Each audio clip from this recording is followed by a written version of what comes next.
पश्चिमी मीडिया ने दावा किया कि अमेरिका ने अपने सबसे खतरनाक और घातक MQ-9 रीपर ड्रोन ग्रीस में तैनात कर दिए, लेकिन अमेरिका के इस कदम ने तुर्की की परेशानी बढ़ा दी, क्योंकि एजियन सागर के टापुओं को लेकर ग्रीस और तुर्की में ठनी हुई है। दोनों एक दूसरे को अपनी ताकत दिखाने का एक भी मौका नहीं छोड़ रहे।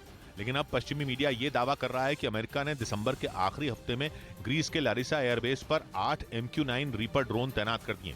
हालांकि दावा यह किया जा रहा है कि यूक्रेन जंग की वजह से उसने अपने इन घातक और ताकतवर ड्रोन को ग्रीस में रखा है, क्योंकि पुतिन बार बार यूरोप और अमेरिका को अपनी परमाणु मिसाइलों की धौंस दिखा रहे हैं और ये धमकी दे रहे हैं कि वो अपनी हाइपरसोनिक मिसाइलों से अमेरिका और ब्रिटेन के शहरों का एक झटके में सफाया कर देंगे। और दावा किया जा रहा है कि पुतिन की परमाणु धमकियों को देखते हुए अमेरिका ने ग्रीस में अपने ताकतवर हथियारों को तैनात करना शुरू कर दिया है, ताकि वक्त आने पर वो पुतिन को जवाब दे सके। MQ-9 रीपर ड्रोन सटीक हमले के साथ दुश्मन के ठिकानों की जासूसी और उनकी हरकतों पर नजर रखने में भी माहिर माना जाता है। एक रिपोर्ट के मुताबिक ये ड्रोन एक बार में करीब 27 घंटे तक उड़ान भर सकता है और करीब 1800 किलोमीटर की दूरी तय कर लेता है। साथ ही MQ-9 रीपर ड्रोन करीब 50,000 फीट की ऊंचाई पर उड़ान भर सकता है। यही नहीं, तेज हवाओं के बीच भी ये ड्रोन करीब 1700 किलो वजन उठाकर उड़ान भरने की ताकत रखता है। अमेरिका का MQ-9 रीपर ड्रोन उस स्टेल्थ तकनीक से भी लैस है जिसके इस्तेमाल से आधुनिक रडार और एयर डिफेंस सिस्टम चकमा खा जाते हैं।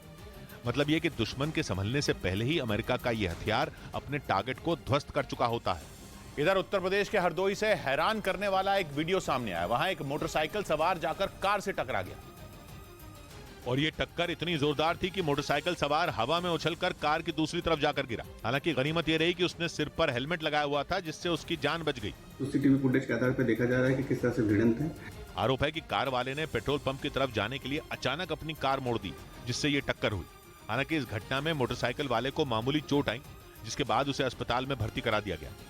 इस बीच बेलारूस की टेनिस खिलाड़ी अरीना सबलेंका ने ऑस्ट्रेलियन ओपन के फाइनल में पहुंचकर इतिहास रच दिया और करियर का पहला ग्रैंड स्लैम जीतने के एक कदम और करीब पहुंच गई। ऑस्ट्रेलियन ओपन के फाइनल में उनका मुकाबला कजाकिस्तान की खिलाड़ी और विंबलडन चैंपियन एलिना रबाकीना से होगा। बेलारूसी खिलाड़ी सबलेंका ने सेमीफाइनल मुकाबले में 7-6 और 6-2 से जीत दर्ज की थी।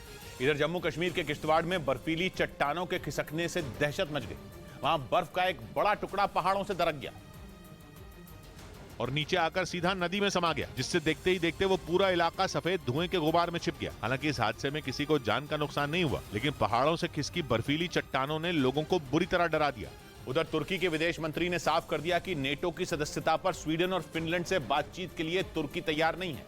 इससे पहले तुर्की कई शर्तें रखकर यह दिखाता रहा है कि वो दोनों के नेटो का सदस्य बनने में रोड़ा नहीं अटकाएगा। लेकिन अब उसके विदेश मंत्री ने दो टूक कह दिया कि तुर्की दोनों देशों से इस बारे में कोई बात नहीं करेगा, जबकि स्वीडन ने यह अपील की थी कि तीनों देशों को मिलकर इस पर बातचीत करनी चाहिए। लेकिन हाल के दिनों में कुछ ऐसी घटनाएं हुई जिससे तुर्की स्वीडन पर भड़क गया। कुछ रोज पहले स्वीडन की राजधानी में कुर्द समुदाय के लोगों ने तुर्की के राष्ट्रपति के खिलाफ प्रदर्शन किया था, जिस पर कुर्द समुदाय के लोगों को आतंकी मानने वाला तुर्की नाराज हो गया। इसके बाद स्वीडन में ही एक प्रदर्शन के दौरान कुरान के अपमान पर भी उसने त्योरियां चढ़ा ली थी। माना जा रहा है कि इन्हीं वजहों से गुस्से में आए तुर्की ने स्वीडन के साथ फिनलैंड से भी बात करने से इनकार कर दिया। न्यूज़ 18 इंडिया की web series FIR number 208 streaming सून।